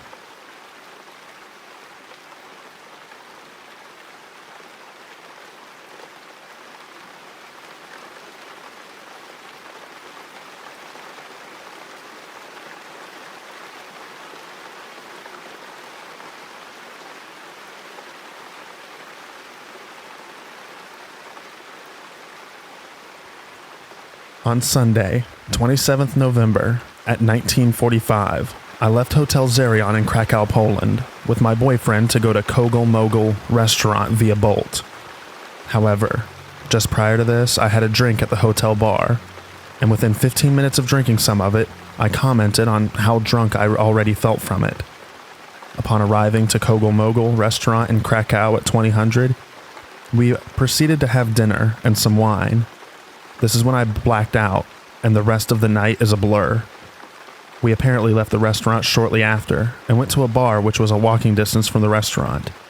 Apparently upon arriving, I looked like I was super drunk, and had no hand-eye coordination, couldn't talk, and also proceeded to fall off the bar stool backwards.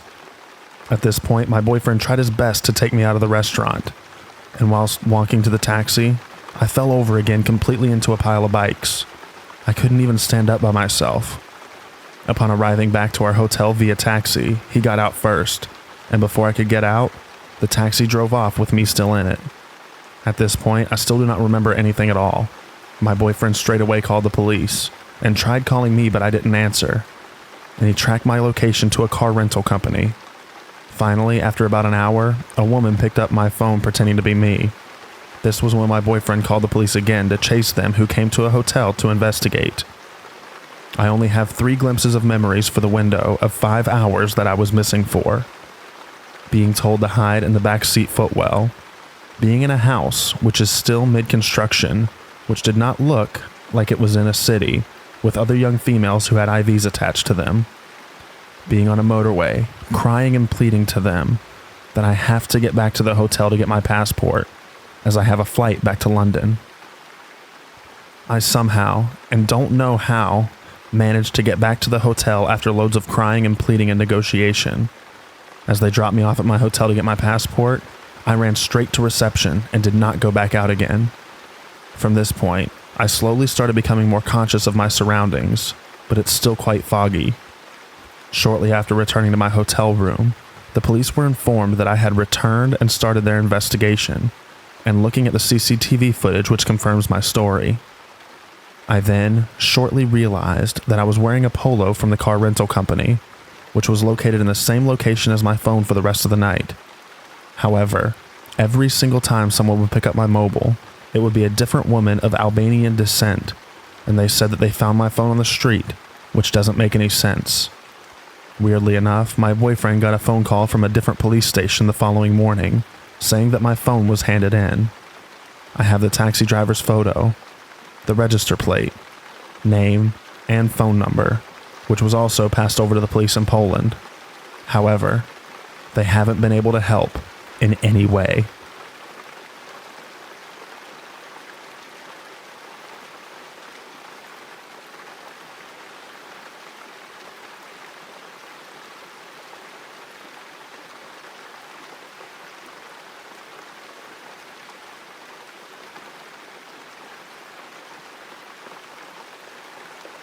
When I was in my early 20s, me and some friends went out to celebrate my birthday. We went to a couple parties since it was the weekend, then bar hopped the rest of the night. While we were at a bar, we met a group of guys that offered to buy us drinks. No biggie, and heck yeah, it was my birthday. We danced around with them for a bit before retreating back to our little section. One of the guys came over to our section and asked me to dance again. I told him maybe in a bit and went back to partying with my girl. We didn't see them again until the club closed. The group of guys came over to us, and of course, we're trying to find someone to go home with. The same guy that approached me earlier had approached me again. I laughed it off and thanked him for a good time. By this time, we were all getting into our car. We had a designated driver, and they made sure each of us got home safe after the club. 3 nights later, me and my then boyfriend were knocked out as I had work the next morning. My boyfriend worked nights, but he was off this night. 3:41 a.m. There's a knock at the door. My boyfriend goes to answer it and I'm walking behind him, wondering who could possibly be at the door at this time of night. We lived in a not so good area, so the porch lights would work when they wanted to. And now wasn't one of those times. As my boyfriend opens the door, the person at the door says, "Excuse me, ma'am, I can't get my car to start." And as he looks up, I can immediately recognize him as the man from the club. I scream, and my boyfriend closes the door. Me and him had a few laughs when I told him about the guy at the club. So when I told him that was him, he opened the door back, I guess to confront him, but he was gone. We hadn't seen a car, but again it was dark. I don't know how this man found where I live, other than following us home that night. I still get the chills thinking what may have happened if my boyfriend wasn't there that night.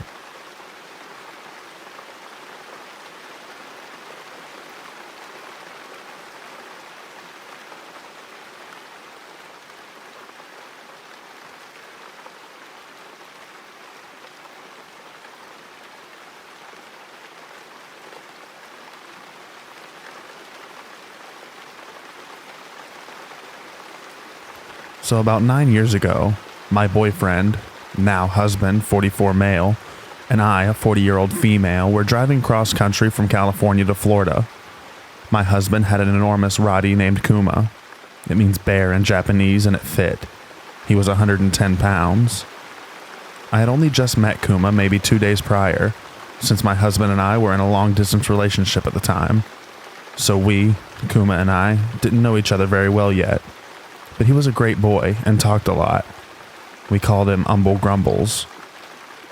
We stopped at a gas station so that we could get out and stretch and use the restrooms.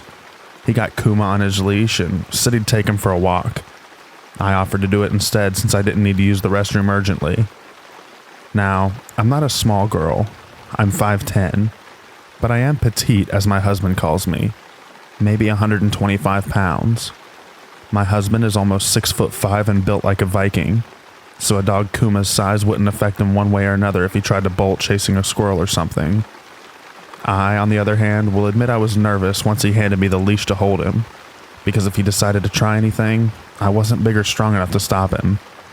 My husband noticed my nervousness. He just smiled and said, "Don't worry, he's well trained. He won't take off, and he won't let anything happen to you." It's important to note that Kuma had no formal protection training. He just loved whatever his dad did, and knew he was supposed to protect and keep it safe when Dad wasn't there to do it himself. Once he was sure that I was comfortable, my husband headed inside, leaving Kuma and I near the far right side of the gas station, with a little dirt path near a wooded area. It was very dark, and there was little light being shed so far from the building, but it was a busy little station, and I could see people, so I didn't feel isolated or anything. So I start to walk away, allowing Kuma to take in his surroundings, when I hear a noise coming from behind me. I turn, startled to see a man walking. He notices me and slows his gait, looks around, back at me, then smiles eerily. Uh-oh. He changes direction suddenly, heading directly towards me. He says, "It's awful dangerous out here alone. Are you Something in his eyes told me to run. Run. Just as I'm about to bolt and start hustling towards the people and lights of the section, I hear another sound. This one is new to me. As I clench my hand, preparing to run or die fighting off Creepy McCreeperson, I felt something. The leash. Kuma. In that moment, I'd forgotten that I wasn't alone at all, not by a long shot. The sound I heard was a warning, a very lethal one. It was the deepest, most menacing growl I have ever heard come out of anything. That beautiful beast stepped out from behind me, where he'd been observing the threat, like a giant dragon rising from the shadows. The man's creepy smile slipped right off his face, as did a few shades of color. Kuma placed his large body between mine and the approaching strangers, and pressed back against me, urging me towards the Jeep. He didn't have to tell me twice. I turned and started to make my way back to the car, still holding that leash for dear life. He walked backward, pressed against me the whole time, watching my back until we made it back to where we had parked. I tried to look for the man, but he either ran back to wherever he'd came from or made it inside, taking a much longer route. Well, outside of Kuma's reach.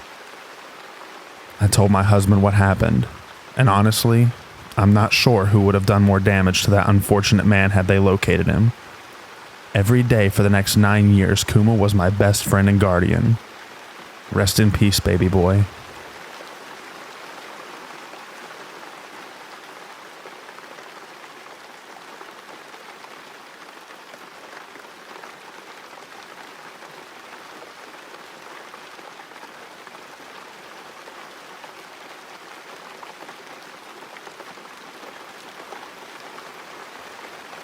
I'm a 24-year-old female, and I work for a small business in a small town.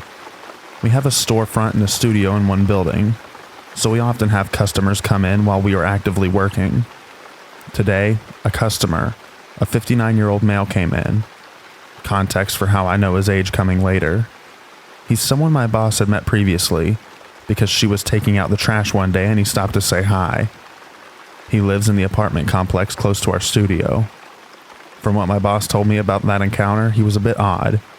After only just meeting her, he told her that he was recently divorced and about his kids, and asked if she or anyone she knew was single.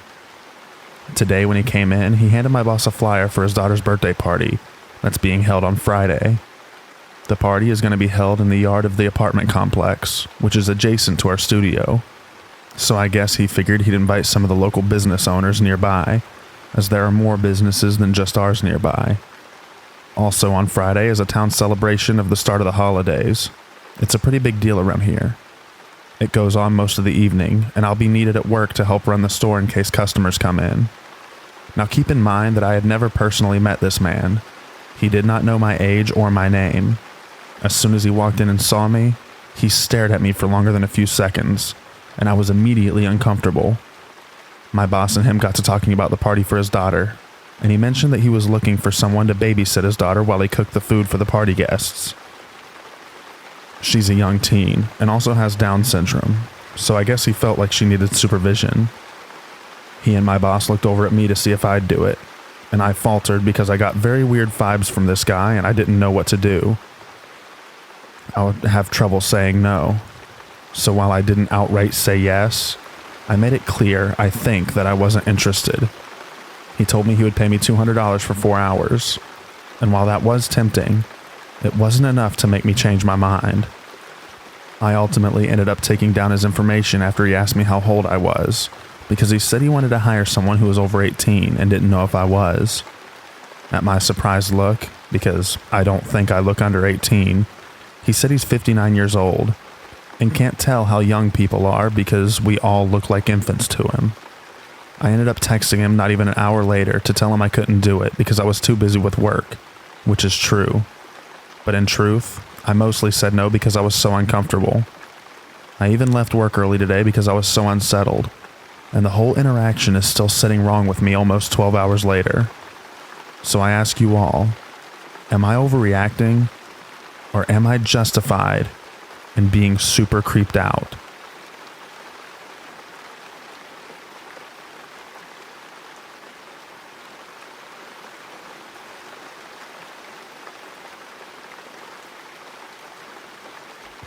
Thank you all so much for watching until the end of these stories.